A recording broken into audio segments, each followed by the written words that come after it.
Every single day, nearly 20% of the world's oil passes through a narrow stretch of water between Iran and Oman.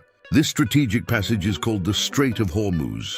At its narrowest point, this global energy lifeline is only 21 miles wide. But the actual shipping lanes used by tankers are even smaller, only 2 miles wide in each direction.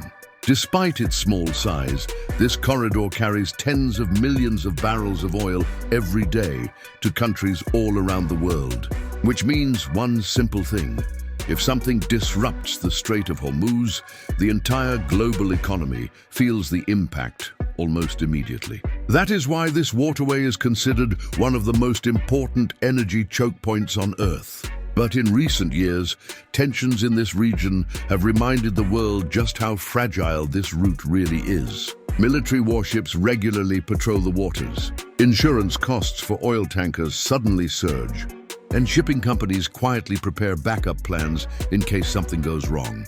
Over the past few years, the strait has witnessed seized tankers, damaged ships, and even direct military confrontations. It is one of the few places on Earth where a single miscalculation could trigger a much larger conflict. Technically, the strait is not closed. Ships still pass through it every day, but the possibility that it could be disrupted is enough to send global energy markets into panic. And that panic doesn't stay on trading floors. A disruption here would mean higher fuel prices, rising transportation costs, and more expensive goods on store shelves. From New York to Tokyo, people around the world would feel the consequences. Which raises an interesting question.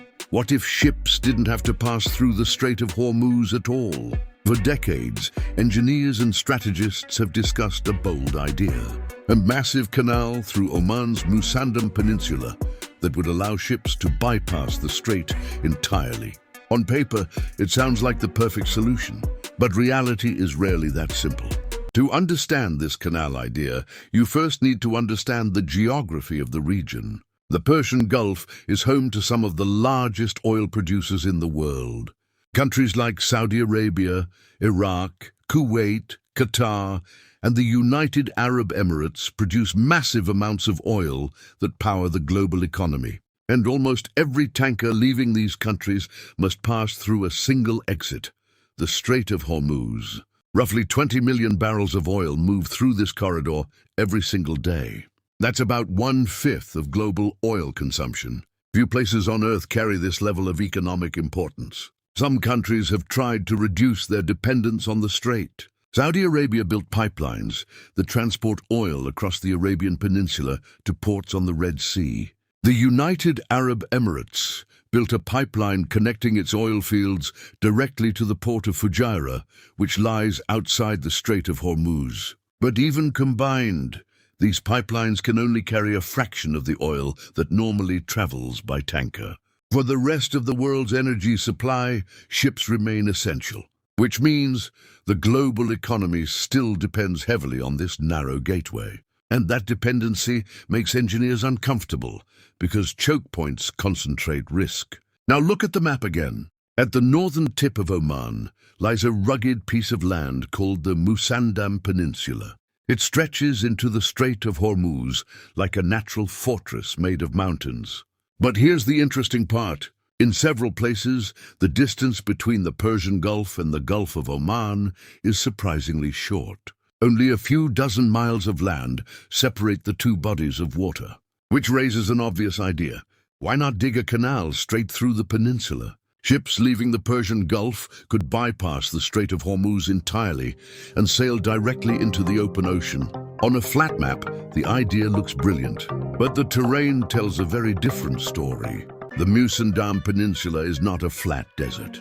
It is part of the Hajar Mountains, one of the most rugged landscapes in the Middle East. Sharp limestone peaks rise dramatically from the coastline. Some mountains here reach over 2,000 meters above sea level. Building a canal here wouldn't simply mean dredging sand.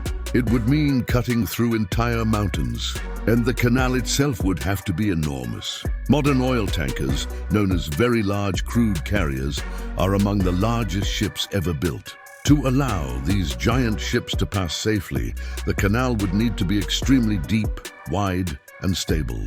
The amount of excavation required would be staggering. Millions, possibly billions of tons of rock would need to be blasted, cut, and removed. Entire mountain ridges would have to be reshaped. The environmental impact alone would be enormous. And the cost?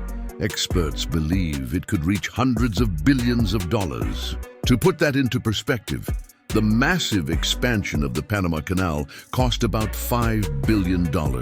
A Mozambique canal could be many times more expensive. But engineering is only half the challenge. The other half is politics. The Musandam Peninsula belongs to Oman, and currently there is no official plan to build such a canal. Oman's development strategy focuses on tourism, ports, and regional infrastructure, not carving a massive shipping corridor through its mountains. And even if the canal were built, it would not eliminate vulnerability. It would simply move the choke point somewhere else. Instead of the Strait of Hormuz, global oil flows would depend on a single artificial canal. A grounded tanker, a targeted attack, or even a natural disaster could shut the route down overnight. In other words, the world would simply trade one bottleneck for another. For now, the Strait of Hormuz remains exactly what it has always been. One of the most important and most fragile energy corridors on Earth.